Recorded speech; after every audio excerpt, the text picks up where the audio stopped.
Hello दोस्तों। देखो, आ गए हैं क्लास 10th की एसएसटी की सीरीज़ जो हमारी चली हुई है। मोस्ट इंपोर्टेंट क्वेश्चंस की जो सीरीज़ है हमारी जो चली हुई है उसको लेकर के आ गए हैं फिर से क्वेश्चन नंबर 2 को लेकर के।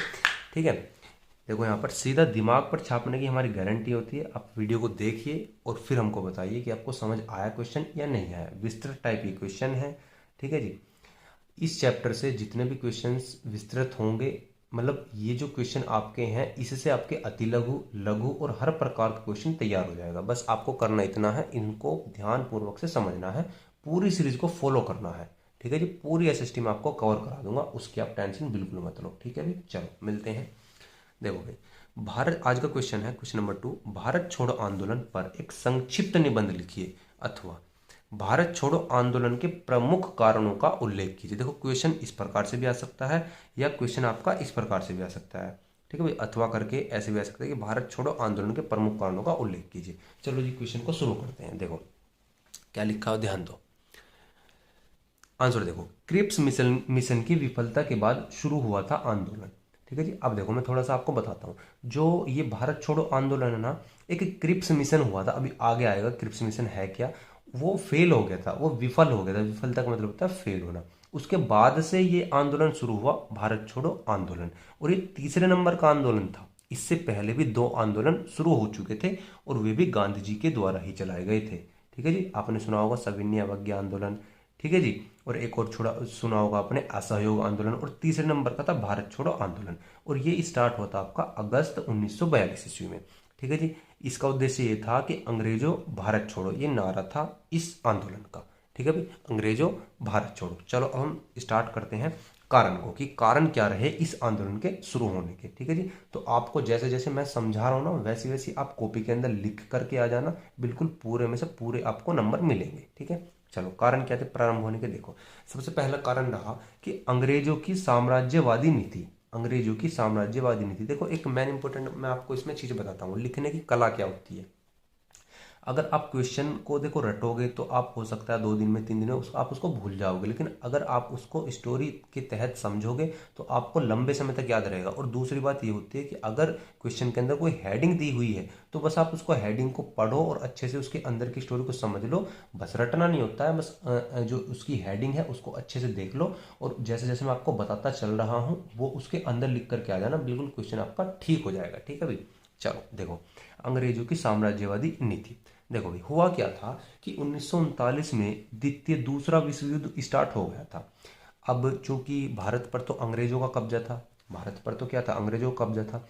तो अब जब मतलब देश आपस में लड़ रहे थे, विश्व युद्ध हो रहा था, देश आपस में लड़ रहे थे, तो इंडिया पर, भारत पर उस समय अंग्रेजों का कब्जा था। तो हिटलर और नाजी जो लोग थे, हिटलर नाजी जो लोग थे, उन्होंने हम पर आक्रमण कर दिया था, मतलब कि भारत पर। और भारत में उस समय कौन राज कर रहा था, ब्रिटिश शासन। अब ब्रिटिश शासन हल्का पड़ने लगा।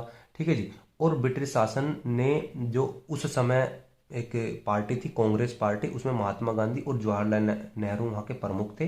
तो उन्होंने कहा, जो अंग्रेज थे, अंग्रेज की मतलब पार्टी थी, उन्होंने कहा महात्मा गांधी और जवाहरलाल नेहरू से कि तुम हमारा साथ दो, समझ लो, इस युद्ध में जो युद्ध चल रहा है विश्व युद्ध, तुम हमारे इसमें साथ दो। ठीक है जी। तो महात्मा गांधी ने फैसला किया कि भाई ठीक है, हम तुम्हारा साथ तो इस युद्ध के अंदर दे देंगे, लेकिन देखो, युद्ध में अंग्रेजों का साथ देने का फैसला वो कर लेते हैं। लेकिन उसने जो गांधी जी होते हैं वो एक शर्त रख देते हैं कि हम तुम्हारा साथ तो दे देंगे लेकिन तुमको हमें स्वतंत्रता देनी पड़ेगी। ठीक है जी। जब हम युद्ध जीत जाएंगे तो तुमको हमें स्वतंत्रता देनी पड़ेगी। समझ रहे हो, समझ रहे हो। और उन्होंने फैसला इसलिए भी किया था कि जो महात्मा गांधी थे और जवाहरलाल नेहरू थे वो हिटलर व नाजियों के विरुद्ध थे। ठीक है जी। एक कारण ये भी था उनका साथ देने का। तो हुआ ये, उन्होंने कह तो दिया अंग्रेजों से कि भाई ठीक है, हम आपका साथ दे देंगे लेकिन इसके बदले में हमें स्वतंत्रता चाहिए। तो अंग्रेज ये बात बिल्कुल भी नहीं माने। तो अंग्रेजों ने ये जो प्रस्ताव था ना वो खारिज कर दिया कि भैया नहीं, ऐसा नहीं हो सकता बिल्कुल भी। तो बस अब ये खारिज कर दिया, तो ना उन्होंने युद्ध में साथ दिया और ना ही उन्हें स्वतंत्रता मिली। ठीक है जी। तो एक मुख्य कारण ये भी माना जाता है कि भारत छोड़ो आंदोलन अब जब खारिज कर दिया, तो जो कांग्रेस मंत्रिमंडल था ना, जितने भी एक दो नेता, देखो ऐसा होता था, जो मतलब कि अंग्रेजी सरकार थी ना, उसमें एक दो नेता इंडिया के थे जो मंत्रिमंडल में बैठते थे। तो जितने भी कांग्रेस मंत्रिमंडल में, कांग्रेस के जो लोग थे वो मंत्रिमंडल में बैठे हुए थे, उन्होंने भी अपना त्यागपत्र दे दिया और बस वहां से ही हिंसा भड़क उठी और यहाँ से ही आंदोलन की शुरुआत होने लगी। ठीक है भाई, चलो। और दूसरा जो पहला कारण समझ में आ गया होगा आपके, दूसरा कारण क्या है? देखो, दूसरा कारण है क्रिप्स मिशन की असफलता। ये मोस्ट इंपोर्टेंट कारण है। ठीक है जी, मोस्ट इंपोर्टेंट कारण इसको बोल सकते हो, क्रिप्स मिशन की असफलता। देखो इसमें भी कहानी क्या हुई। अब जब दूसरा विश्व युद्ध हो रहा था तो कांग्रेस व गांधी के पास एक जो है एक मंत्री को भेजा गया। ठीक है जी, उसका नाम था सर स्टेफर्ड। अब देखो नाम को भाई जरूर याद कर लेना। एक मंत्री को भेजा गया कांग्रेस और कांग्रेस जो अध्यक्ष थे उनके पास और गांधी जी के पास मंत्री को। और भेजा किसने था? वो उस समय के प्रधानमंत्री ने भेजा था। उस समय प्रधानमंत्री कौन था? ब्रिटिश सरकार थी, तो अंग्रेज ही प्रधानमंत्री रहा होगा कोई ना कोई। तो उस तत्कालीन प्रधानमंत्री का नाम था विंस्टन चर्चिल। नाम याद रखना, विंस्टन चर्चिल। तो जो विंस्टन चर्चिल था उन्होंने एक मंत्री भेजा किसके पास? गांधी जी के पास, और कहा कि भाई तुम जो है हमारा साथ दो इस दूसरे विश्व युद्ध में, इस दूसरे विश्व युद्ध के अंदर तुम हमारा साथ दो। ठीक है जी। गांधी जी ने फिर से शर्त रख दी, जैसे पहले उन्होंने शर्त रखी थी कि भैया ठीक है हम साथ आपका दे देंगे, इस युद्ध के अंदर हम आपका साथ दे देंगे, लेकिन आपको क्या करना पड़ेगा? अपनी बैठक के अंदर, अपनी मंत्रिमंडल के अंदर, अपनी कार्यकारी परिषद के अंदर एक हमारा लोग, जो हमारे लोग हैं उनमें से किसी को एक रक्षा सदस्य बनाना पड़ेगा, एक मुख्य सदस्य बनाना पड़ेगा रक्षा के रूप में, मतलब एक रक्षा मंत्री आपको बनाना पड़ेगा। ठीक है जी। ठीक है, इसी बात पर उनकी बहस छिड़ गई। जो प्रधानमंत्री चर्चिल थे, इसी बात पर उनकी बहस छिड़ जाती है कि भाई नहीं, हम ऐसा नहीं कर सकते बिल्कुल भी। तो बस होना क्या था, इसी बात पर उनकी वार्ता टूट जाती है। भैया ठीक है, नहीं होना तो हम भी साथ नहीं देंगे आपका, युद्ध में लड़ो खुद। तो यह विफल हो गया। अब ये था क्रिप्स मिशन। तो ये जो मिशन था ये विफल हो गया, सफल नहीं हुआ, ये विफल हो गया। बस इस विफलता के बाद ही, क्योंकि जो कहीं ना कहीं हमारे लोगों को भी तो नुकसान था कि अगर रक्षा सदस्य नहीं बनाया, ठीक है जी, तो हमें भी तो नुकसान था। तो वहां से ही हिंसा जो है भड़क उठती है और जो आंदोलन है वो यहाँ से शुरू हो जाता है। ठीक है, इतना समझ में आ गया। चलो भाई अब आगे बढ़ते हैं। देखो भाई अब प्रारंभ सुनो, भारत छोड़ो आंदोलन का प्रारंभ सुनो भाई। प्रारंभ 9 अगस्त, अब दो कारण तो हो चुके थे, अब तो प्रारंभ होना ही था भारत छोड़ो आंदोलन। तो 9 अगस्त 1942 को गांधी जी ने प्रारंभ कर दिया।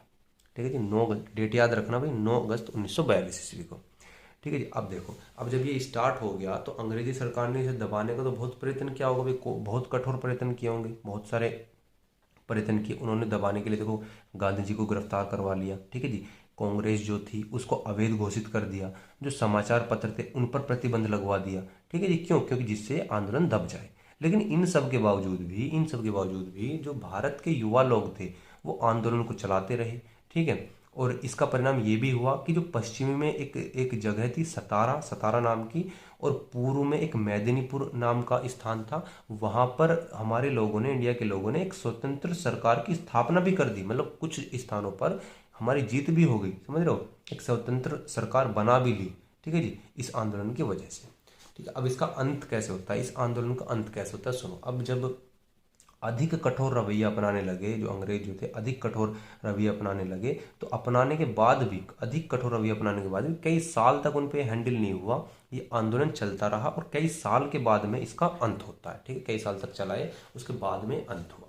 अब इसका महत्व क्या क्या हुआ देखो सुनो। भारत छोड़ो आंदोलन में, ये हेडिंग है, आपको हेडिंग कर लेनी है, बस हेडिंग कर लो, अंदर का तो आप लिख दोगे बना करके। ठीक है, जो जो मैं समझा रहा हूँ वही आपको लिखना है, ज़्यादा कुछ लिखना ही नहीं है। अब देखो, लाखों की संख्या में आम भारतीय आंदोलन को आगे बढ़ाते रहे। जो आम लोग थे, भारत के आम लोग थे, ये आंदोलन को आगे बढ़ाते रहे, क्योंकि जो मैन नेता थे वो तो जेल में डाल दिए जा रहे थे, जैसे गांधी जी को जेल में डाल दिया था।